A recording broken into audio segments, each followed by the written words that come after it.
Welcome to Finest Work Songs. My name is Matt. My name is also Matt. Matt, for those dream pop aficionados who are just joining us, what is it we do here on Finest Work Songs? If they're able to take time out of their day just staring at their shoes and thinking about romance and love and lost, and I'm glad they joined us. But here on Finest Work Songs, we talk classic albums. We discuss albums that are universally acclaimed as classic. It might be something like Nirvana's Nevermind or REM's Automatic for the People, or it might be something a little bit more obscure, or it might be something that really hit one of us at a key point in time. We like to take a look back and think, is it a classic album? Is it something that still resonates to this day? And the answer is yes. Yes! What album are we doing today, Matt? Today we are doing the Sundays Reading, Writing, and Arithmetic.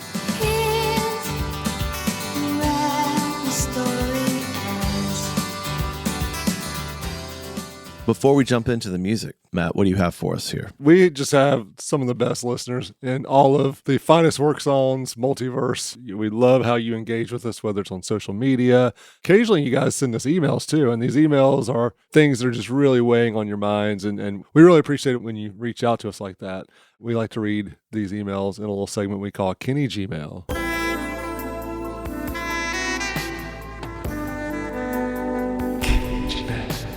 This Kenny Gmail is in reference to the Tom Petty Wildflowers episode. I can't wait to hear how he's touched another person. Yeah, right. This email is from Christy Boris Singhal. Christy writes, acne cannot be properly contained and defeated if your immune system is not strong enough to fight it. Is that a response to the song Honeybee? Honeybee, maybe? Yeah, because, honey helps with the immune system. Acne cannot be properly contained and defeated if your immune system is not strong enough to fight it. Did you have bad acne as a teenager? I don't think there's such a thing as good acne, but fair. That's fair. I definitely went through some zits, and I don't have scars from it. And right. I just feel for the people. It was out of control. What about you?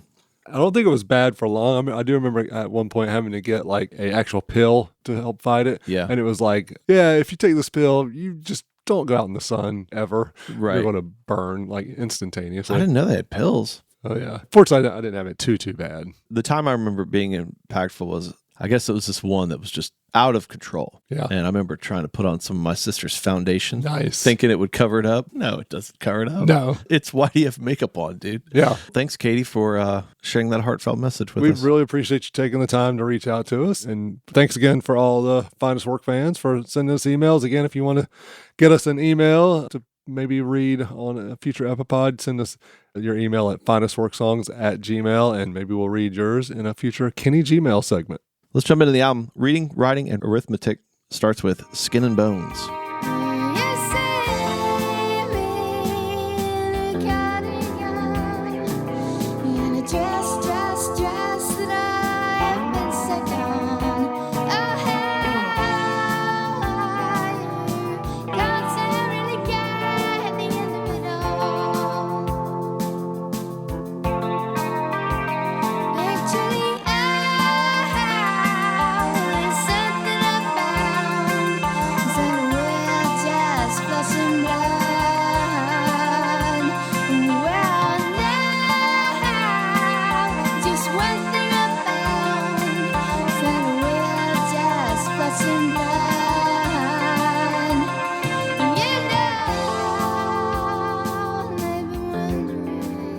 Harriet Wheeler and David Gavurin met when they were attending Bristol University. Sorry, uni, right? Uni. Yeah, they went to uni. Yeah, that's right. They met, fell in love. They'd both done little bands here and there, but then moved to London and got up with bassist Paul Brindley and then Patrick Hannon, the drummer. As we'll see, they had a rapid rise, not a long discography, but together for a fair number of years. 9 years. To keep the same four. Pretty remarkable, especially to have a rise like they did. When you talk about the Sundays, you talk about Harriet and David. Yeah. They wrote the songs together. It's her voice, it's his guitar playing, and I guess songwriting. She didn't grow up with aspirations to have one of the most unique voices in pop history, but she did sing in a band called Jim Jiminy. Jim Jiminy, Jim Jimgery. That sounds like if you were doing a spoof and making up a band name. Yeah. From England in the 80s. They're all just chimney sweeps and right. Cockney accents. Oh, we need a band name. What would their sort of name be for an American band? Well, we always laugh. The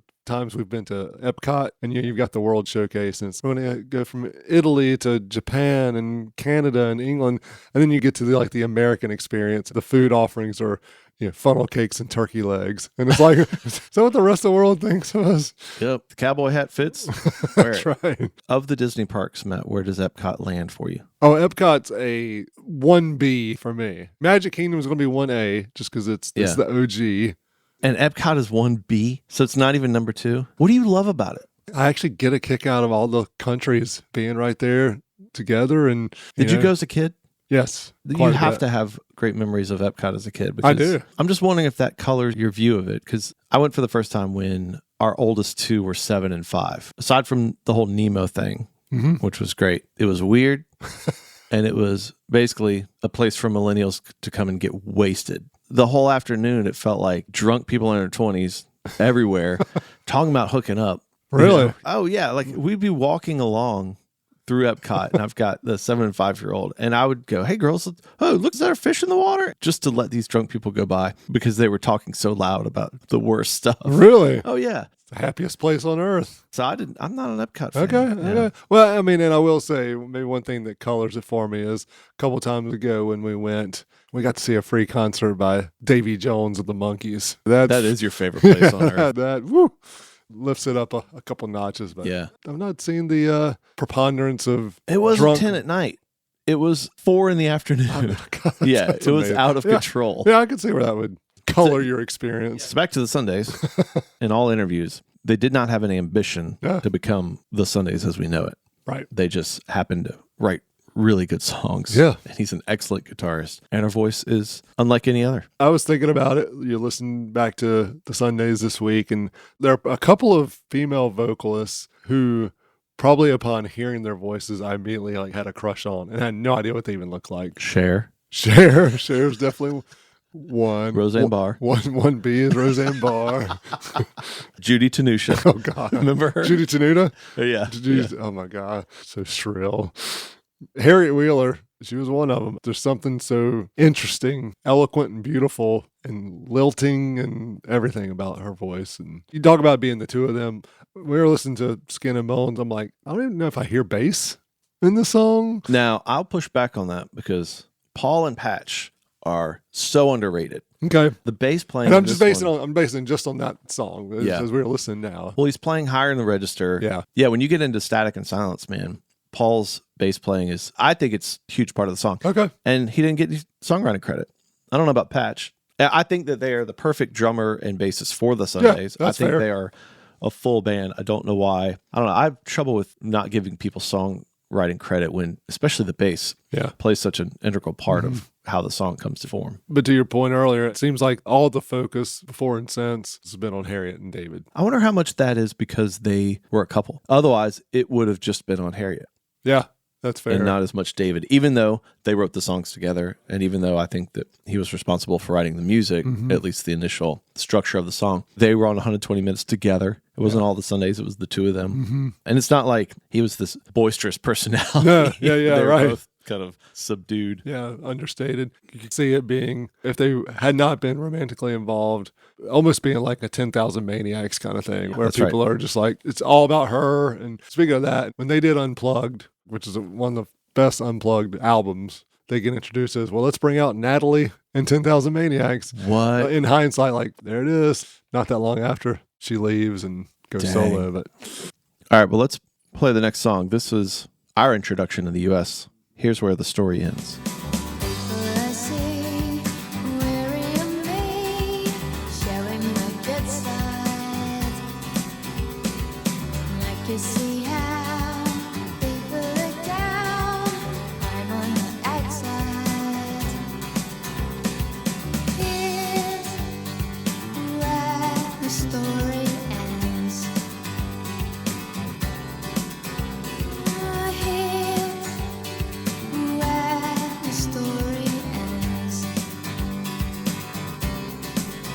It's that little souvenir of a terrible year.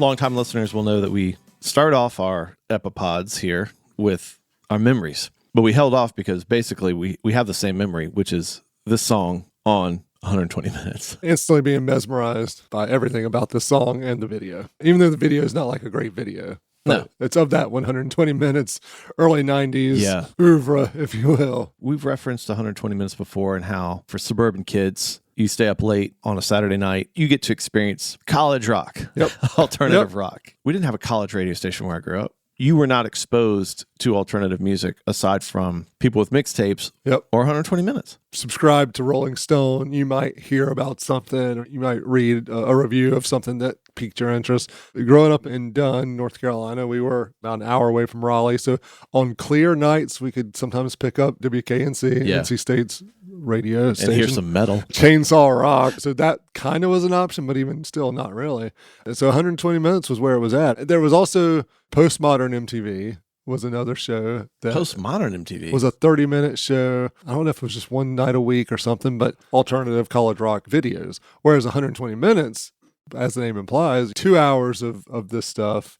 Yeah. New music, even some older stuff. I remember really hearing Just Like Heaven by The Cure for the first time on 120 minutes. Yeah. I know you're going to be shocked by this. I wasn't really out partying much on Saturday nights. And so it was, if I was home on a Saturday night late, which I normally was, I was tuned in and locked in on 120 minutes. Yeah, I might have Doug coming over to stay the night and we'd watch it. But that's where you get introduced to bands like the Lightning Seeds. Just lying smiling in the dark, shooting stars around your heart, dreams come bouncing in your head, pure and simple every time. Oh yeah, remember that? Right. I do remember that. I still love that song.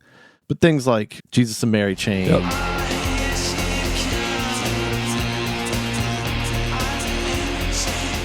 Susie and the Banshees. Yeah, oh my gosh. I felt like they were always They're on. always on. The Charlatans.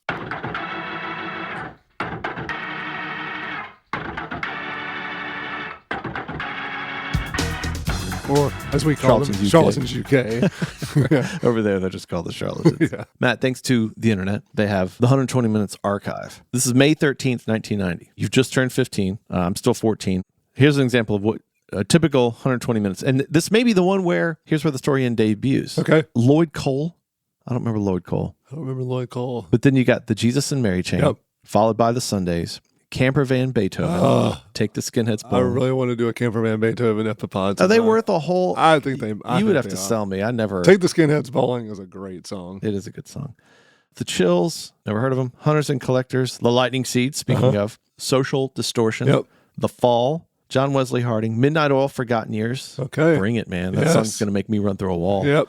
Robin Hitchcock, Dramarama, The Silos, MC 900 Foot Jesus. I remember MC 900 Foot Jesus. A lot of these bands we would not have heard of. I still don't know who they are. Yeah. So it's not always that 120 minutes was just the way to break the alternative music that was going to eventually end up on MTV. Right. They were playing stuff that you would never have heard otherwise. I feel like 120 Minutes did a really good job. They would sprinkle in these popular alternative acts, which is probably how I got into it. I'm sure early 90s I was flipping through and there was an REM video on there. I'm like, oh, I love REM, so I'm going to keep watching, and then follow it up with Susie and the Banshees. Actually, I don't think they would have had REM at that point. They don't think so? No, REM would have been on 1990. They would have been on regular MTV rotation, but they were still alternative rock darlings. So I feel like they would have sprinkled in REM from time to time. Just such a great way to get exposed to something I never would have otherwise. I mean, the Connells did 120 Minutes. Didn't they do an interview?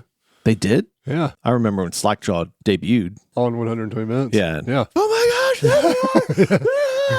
there are boys. I met those guys in the food court.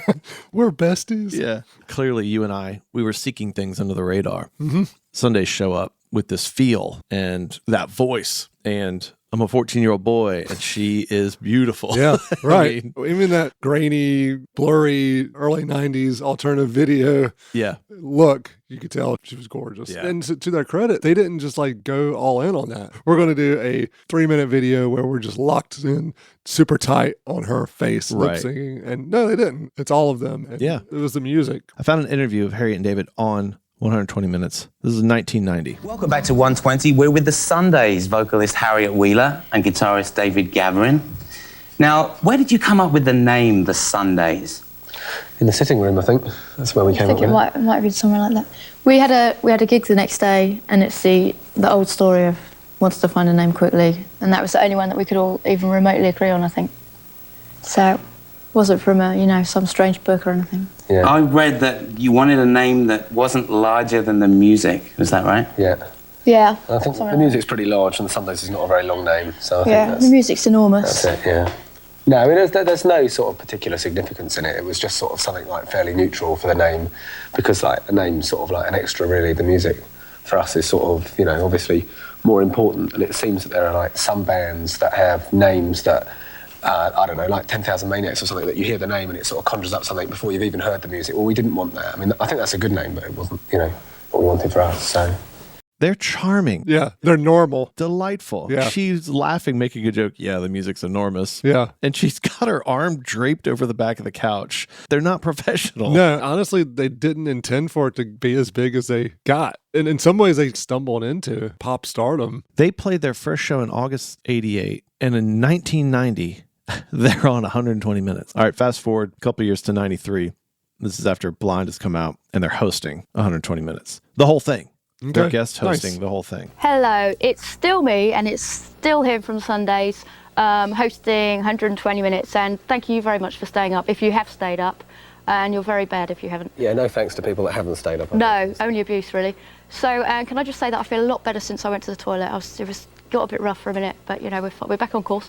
And apparently it's time for the last video on the show now, and it's from a band who live in New York who are called Cell. I actually saw Cell live, so it's personal anecdote time here. I saw them in Chapel Hill at a place called the Cat's Cradle, which we then played in the next night. And I thought they were excellent. Really good songs, really good sounds. That sounds like a sort of promotional thing, doesn't it? Good songs, good sounds. There you go, Matt. We got it. Listeners, Matt always somehow brings it back to North Carolina. I thought You did it for me. That's awesome. And she talks about the toilet earlier. She's like, in a minute here, I'm going to have to go to the toilet. So let's get the next song. I've got a case of the Yeah. David does look a little bit like, okay. Okay. Hey, boo. She's like, this next song is massive, just like the dump I just took. Just like everyone in the studio is smelling what I just did, you're all going to be hearing this song. Here's where the story is more like, here's where the fish and chips end. I really am not, I would never make fun of her for anything because she is a queen and a princess and all of the things. It just goes back to, that's 120 minutes, and that's them. They're so normal. They're so normal. That she references that. They're like two friends and neighbors. You're just hanging out at their house, and they're just talking about music, but Yeah. there just happens to be a camera beamed out to millions of young kids watching at home. They seem like you just like to hang out with them. They're charming. Taylor Roberts from our Elbow Epipod. We talk about the Sundays all the time. I think of them a weird amount. Are they your Roman Empire? Yeah, pretty much. From the minute I saw that video, I went out and got the tape Okay. at the time. I've loved everything they've done. And then they left and they said, we've just had a kid. They ended up having another kid. They've gone. And I've always wondered, what are they doing? Yeah. So I'm always like, what are Sundays doing? And Taylor and I talk about these two have the best dinner parties in their garden. You could picture it. No doubt. They've got friends coming over. They seem like the type of people that would have an old professor, a neighbor, one of their kids, friends, parents. The elderly lady who lives next door, they invite her because they're just nice. And it's out in their garden and it's a long table. And at the end of the night, someone's like, hey, David, why don't you get the guitar out and do some songs? And I have that fantasy I have that. No, you said it right. Fantasy. Yeah, sorry. I have that picture in my mind because they just seem so wonderful. It's not even like their music makes me think that. Yeah. It's the two of them just seem like they're the best. Talking about taking dumps. Yeah. What if it's like a thing?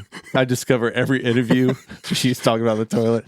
He puts his head in his hand and says, oh, not now. And we find out she's had IBS for 30 years. That's why they stopped touring. Yeah. Poor thing. You're right. I mean, they seem like the kind of people you just want to hang out with and be friends with. And you probably would even like them for things even more than just the fact that they were the Sundays. Like they just seem like they would be good people. That's to right. hang out with. Yeah. And if anyone knows different, if anyone has a story about Harriet Wheeler being rude to you, keep it to yourself. Smashing up a dressing room. Jeez. She doesn't even make it to the toilet. Oh my gosh.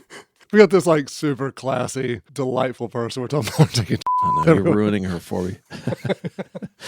All right, let's keep moving with the music. Next track is Can't Be Sure.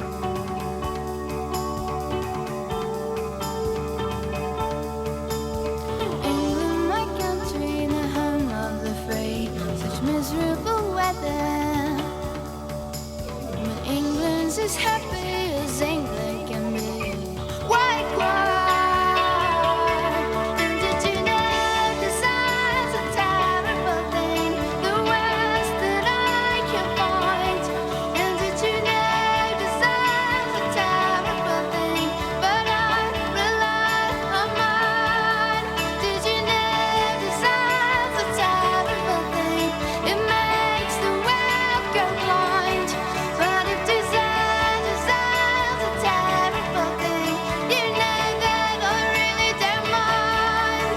And it's my life, and it's my life. And now I can't be sure, I don't want anymore. It will come to me later. But it's my We hinted at it with talking about 120 minutes, but the rapid rise, I didn't even realize how quick it was. And so here's the timeline. If anyone from the Sundays Facebook group that I'm a part of Of course you is are. listening and I get this wrong. That you're a part of. You're the founder. No, I didn't. Come I on. was not the founder. The music Facebook groups that I'm a part of are Sundays and Elbow. God, you really do love the Sundays. I do, man. Yeah, that's good. So if I get any facts wrong, I apologize to my fellow Sundays Facebook friends. Do the fans of the Sundays have a name? Sun dudes, Sun dames, I don't know. Harriet's tots. Like Scott's tots. Scott's Dodds. Yeah. All right. For what I could find, May of '88 is when the band forms with Paul and Patch. They play their first show in August. Okay. They sent out some demo tapes and someone said, yeah, you can come play the show. Matt, we have footage of their second show on YouTube. Nice. Yeah, this is their second show. You had journalists there to see the band they opened for, but the journalists ended up writing about the Sundays.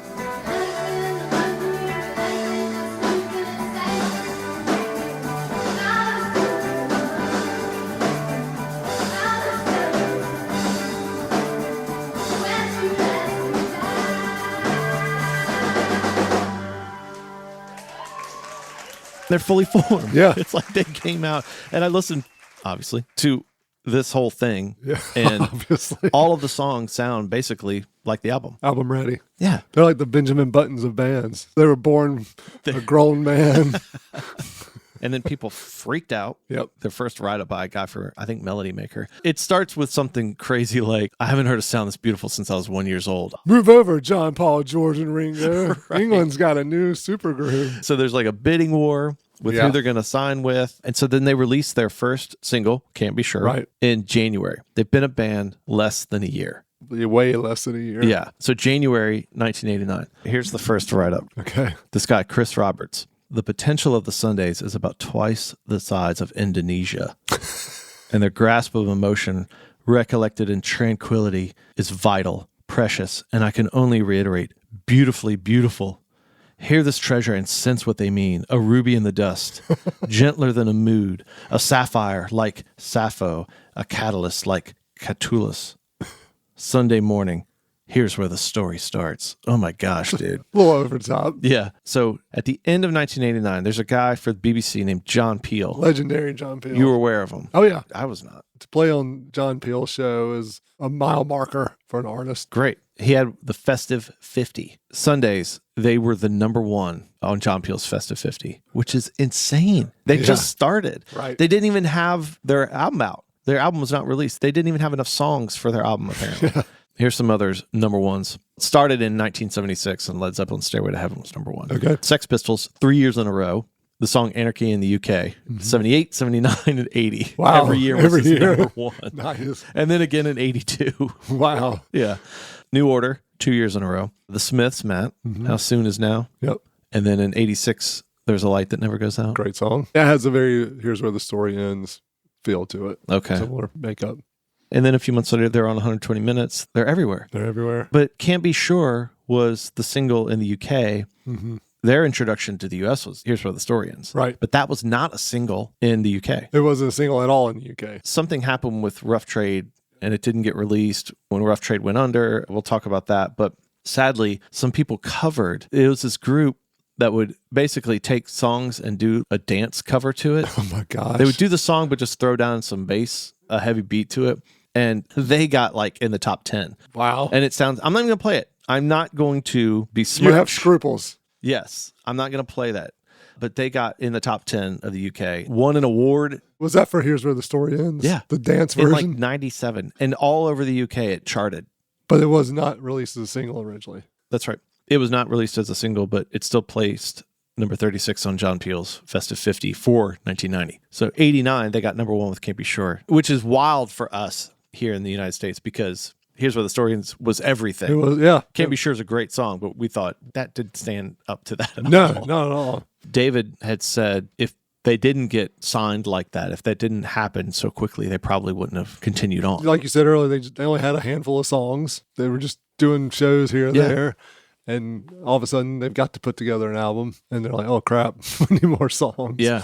And in 1990, Here's Where the Story Ends in the US hit number 1 on the US Modern Rock Tracks Billboard chart. Just to put this in perspective, every band who had hit number 1 before them, when you average the length of time that they had been a band, it's 10 and a half years. Wow. They had been a band for less than 2 years. That's insanely fast. The Sundays were a band for only 9 years before they broke up. Their whole existence was less than it took all those other bands to get to number 1. Get to number 1. Yeah. They didn't have a manager, Matt. They toured the US without a manager. The weird thing with the Sundays is you don't want to say it's like lightning in a bottle because it wasn't, because they have 2 more albums that are good and strong. They clearly had the ability to last and keep doing what they were doing.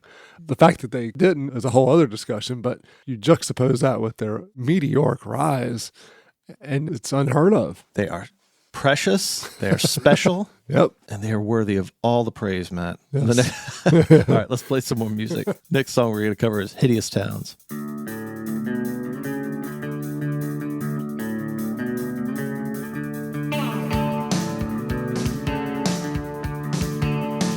Don't ask me why.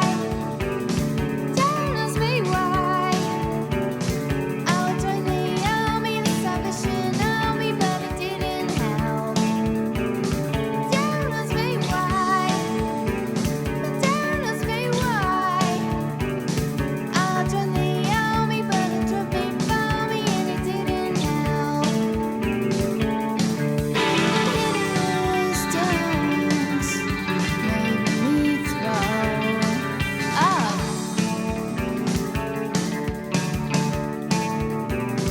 Don't ask me why. Don't ask me why. You've seen Ratatouille? Oh, yeah. When at the very end, the food critic takes a bite of the Ratatouille and it takes him back to Yeah. being a kid. That's what the song did for me. Took you back. Took me back to like sitting in front of the TV watching 120 minutes and getting exposed to those bands of that era and Yeah. that feel. It's great. Did you ever get into or listen to Ned's Atomic Dustbin? Yeah, man, double bass. Green Cell Gray. Yeah. When this song started, that's what I immediately went to is that feel in that song. Ned's Yeah. Atomic Dustbin was, they've got 2 basses. They've got all my- and it's so unnecessary. No, it's so dumb. Yeah, I mean, the one guy's playing a bass, not like a bass. Yeah. So you can't have 2 basses. Yeah. Yeah, you're not going to give Paul songwriting credit and he wrote that bass line? Yeah, that's Like, amazing. unless David is Prince and he's like, you play this, you play Yeah, this. I right. mean, come on. Hey, what if Harriet was really the one? She's like strong arming everybody. I don't want to know. No. I don't want anyone to burst my bubble about Harriet Wheeler. Matt, you've mentioned the Smiths. Writers mention the Smiths and Cocteau Twins. They're dream pop, so they're going to be in that vein. But also, you know me, I don't like the Smiths. Right. Don't listen to them. I get the guitar playing, and there's a moment or two in a song, but At a very base, lazy level, from an American point of view, it's like jangly guitars and they're British. So obviously they are influenced by the Smiths. I think that's the lazy approach to it. yeah. There are times where the lyrics, particularly in Hideous Towns, to me harkens to a very Smithsy type feel. Okay. The wordplay that she uses of, I joined the army, the Salvation Army, but it didn't help. I joined the army, but it drove me barmy. It's kind of mopey, but she does it in a much more precious way than Morrissey does. Yeah. But it's kind of this mopey, life is dull ethos. What Hideous Town made me think of is the Smiths' Heaven Knows I'm Miserable Now, where Morrissey sings, I was looking for a job and then I found a job and heaven knows I'm miserable now. I think there's that part to it. Yet again, with like just the wordplay, it's not shocking, right? Again, she studied English. David studied Romance languages or whatever. As an English major, I can say this, but it's this classic, we're English majors and we're going to write literary infused songs and it's going to be at a level you don't quite understand, and you're not smart enough to get it. And I think they do it in a much more cheeky, delightful way. Whereas with the Smiths, it's more like Morrissey's kind of hitting you over the head with how clever he is. I don't get that feel with the Sundays. They're much more every man, every woman. Okay, good. Yeah. I was going to say, it doesn't feel pretentious. It doesn't feel pretentious. It doesn't feel obnoxious. There's times where Smith's lyrics in particular, not the music, but the lyrics can be like just overly obnoxious with like how witty and clever and drab and awful Morrissey's life is. But again, as a 15-year-old kid, I was like, oh man, I was here for it. I loved it. You could tell that literature and Romance languages and everything, but it doesn't seem like they're trying to distance themselves from you. Yeah. And they've exactly. said from the get-go, don't read into this. Don't think very normal lyrics, but I bet they're tortured underneath. Yeah. She says the best day of my life was when I found £1 at the underground. So stateside, that means I found $1 on the subway. Yeah, a right. dirty dollar on the dirty subway. Actually, the underground, and I was surprised at how clean and wonderful it was to ride. It was kind of nice. It's not like the subway. Matt, did you relate to Hideous Towns because you come from a small town? Do not besmirch John, North Carolina like that. So no, I did not, sir. You didn't sing Hideous Towns to make me throw up. I love that that's like the chorus. Yeah. That's so good. And she sings in such a delightful way. I mean, We can't cover this album without covering I Kicked a Boy.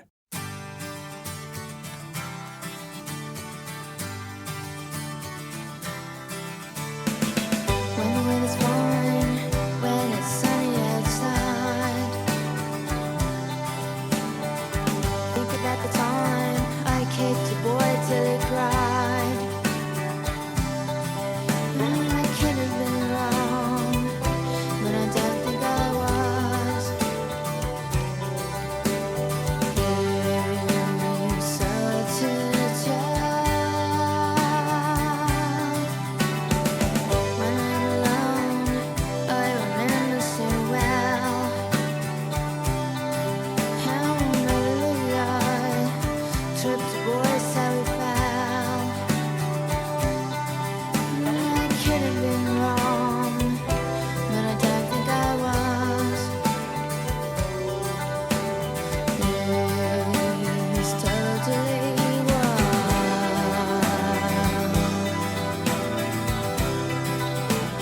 and I've been wondering lately just who's gonna save me.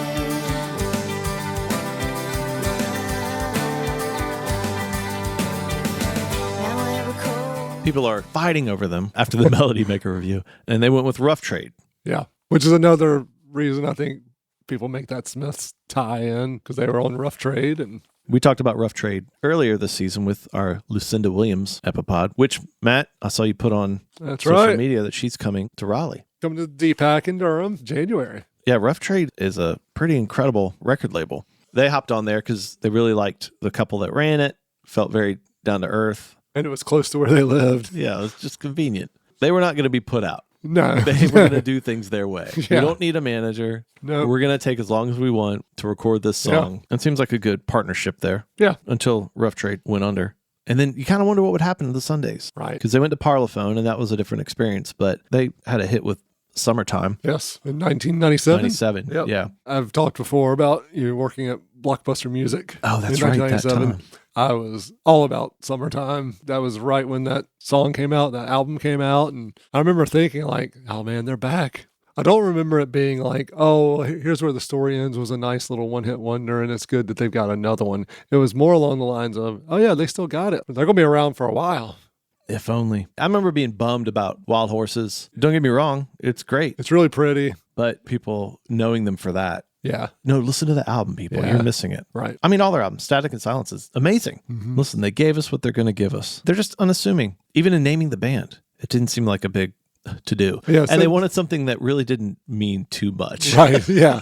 Yeah. They wanted something that they could all agree on and something that doesn't give you a preconceived notion of what the music sounds like. Although, to be fair, if I hear there's an English band in the early 90s called the Sundays, I'm probably thinking they're sounding a little alternative. Yeah. Part of that is probably right because there's the Happy Mondays. That probably colors our notion of what the Sundays would sound like. Speaking of Happy Mondays, Matt, it made me wonder, is there a band for every day of the week? Ooh. Turns out the answer is yes. Is it? We know there's a Saturday. Yeah. Because there's Queen Sarah Saturday, which we covered on our underrated. Oh, yeah. No, album. but I went the Mondays, the Tuesdays. There's yeah, one. There's yeah. oh my God. And there's actually multiple of almost every day of the week. Sure. Which, if you saw that there was another band, why would you name your band that? Yeah. Here are the Mondays. It's like a cherry bomb, and it's blowing you away. It's like a cherry bomb. This is the Empire Records soundtrack. Exactly. Dude. I mean, that's like, you It's- get a guitar in high school, you form a band, and that's what you're playing. It's the Breeders. All right, here are the Tuesdays.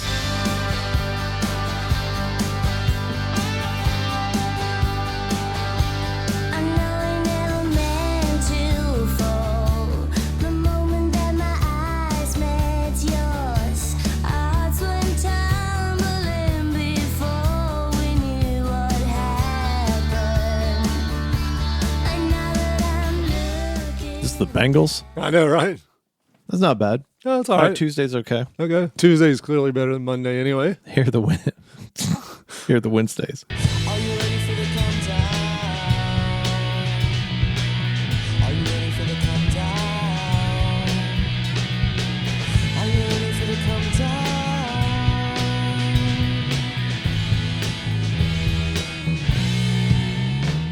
All right. That's enough of that. They're in high school. There weren't the Thursdays, but there was a band called Thursday. Okay.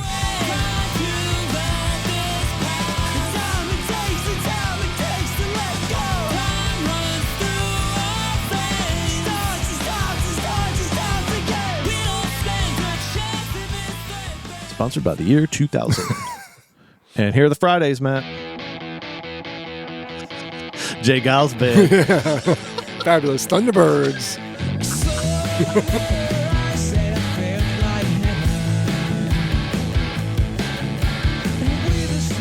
Jeez, okay, there's one more. I'm regretting this decision. Okay. Nice. This is the Saturdays. Yeah, it is. This feels like a Saturday night.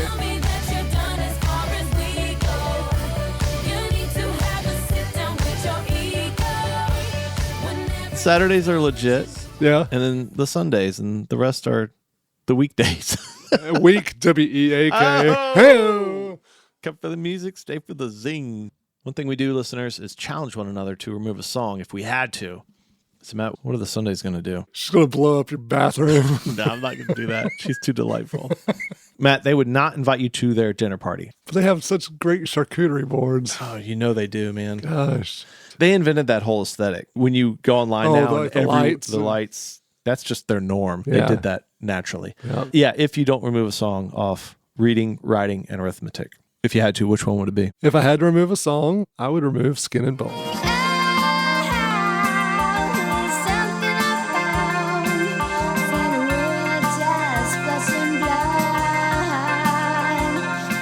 I like the chorus. I think it's pretty. As a whole, I don't think it's as strong as the other songs on the album. Feels a little bit to me, a little less structured than the other songs on this album. Okay. What about you? I All mean, I know this is painful, but if you had to remove a song, Yeah. what would you remove? Yeah.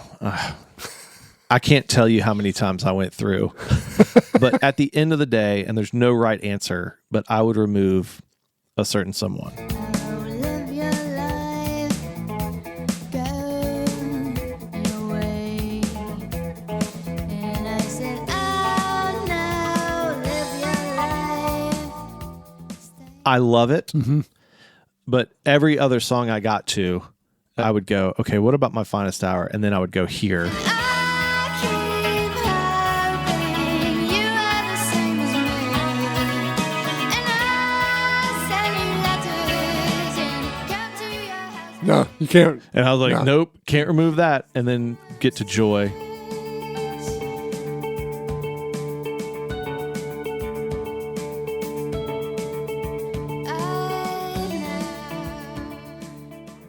Or I'd get to, there's no right answer. I had to remove one. I want to go to the dinner party.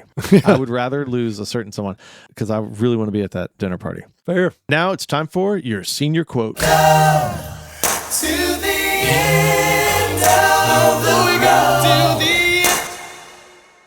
Underneath your senior picture, you put a quote that represents the journey you've been on, the road that lies ahead, or Some whimsical quote from some elfin English songstress. yeah.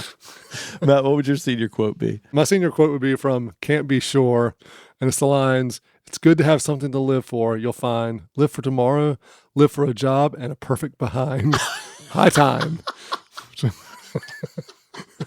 I love how that's so clever and cute. The fact that she's singing about wanting a perfect behind, and you're like, oh. Although to her, that means one that doesn't just explode with diarrhea everywhere she goes. Matt, my senior quote would be from Hideous Towns. "Oh, my hopeless youth, it's so uncouth. And oh, I'd like to be in history." That's perfect. That's your, I'm a senior, and I'm like, I think I'm literary by using a word like uncouth. Uncouth. I want to do something with my life. All right, Sundays, they went off the radar in 97, not long after Static and Silence. I hope that they make so much money in royalties from any of their music that they've just been able to raise their kids and have dinner parties and be delightful. Apparently, they still write music. That's what the internet is for Yes, me. right. One of the reasons the internet exists is to look up the Sundays and find out any information I can. There was an article in American Way magazine, The American Airlines magazine. Okay. It came out in 2014. Somehow, this is the only interview that you have from them, I believe, since they broke up. It's in American Way magazine. And they're saying they've been writing music. They just don't know if it'll ever see the light of day. But you know what? They were around for 9 years. They gave us 3 amazing albums, and I'll always love this album, especially. So I'm glad that we got to cover it today. Yeah, this is fun. They impacted me in a huge way, and I'm really glad we finally got around to talking about it.